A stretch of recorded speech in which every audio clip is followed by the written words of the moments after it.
Hidden from radars and with vessel tracking systems off, the Iranian oil tanker Forest makes its way into a Venezuelan port. Sí, el Forest llegó con el localizador apagado. Yes, Forrest arrived with the locator turned off. This way it is not detected internationally. It arrived at Al Polito refinery. It discharges around 270,000 barrels of gasoline. Iván Freites Chirinos has worked for Petróleo de Venezuela, which is the Venezuelan state-owned oil and natural gas company, for more than 35 years. As a member of the Workers' Union, he is aware of the ongoing arrival of oil tankers to Venezuelan ports. Online tanker trackers and other independent vessel services also report the commercial exchange. The Forest is also used to transport jet fuel from Venezuela to other countries, such as Malaysia, and receives other types of fuel. The cost of jet fuel is lower than the price of gasoline. They also bring in alkylate gas in the tankers. We don't produce that in Venezuela anymore. We used to have the infrastructure, but it's been destroyed and dismantled. Both Iran and Venezuela are under U.S. sanctions. In 2020, the Trump administration reported the seizure of 4 Iranian tankers carrying petroleum cargo to Venezuela in violation of U.S. sanctions. Even though the sanctions are still in place, officials say Iran and Venezuela appear to be continuing their trade relationship.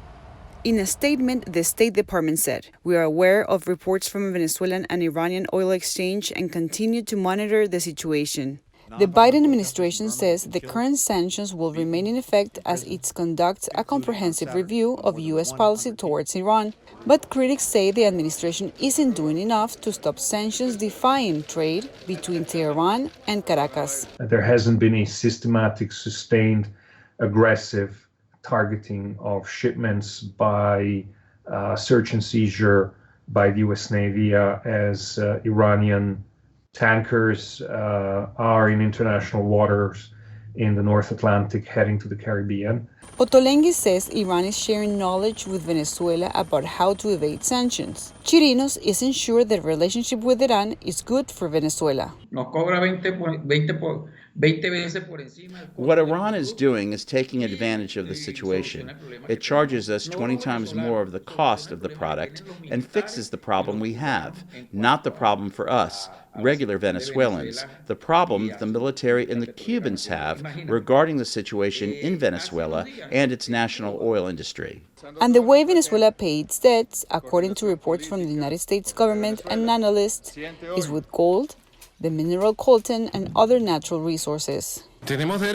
We have the right to trade freely in the seas of the world, in the skies of the world between us, between Iran and Venezuela, to exchange products, to buy products from us, to sell products to us. While the new Biden administration considers options regarding sanctions against Iran and Venezuela, Iran has resumed air shipments of materials designed to revive and improve the country's dormant fuel production facilities. Cristina Caicedo Smith, VOA News, Washington.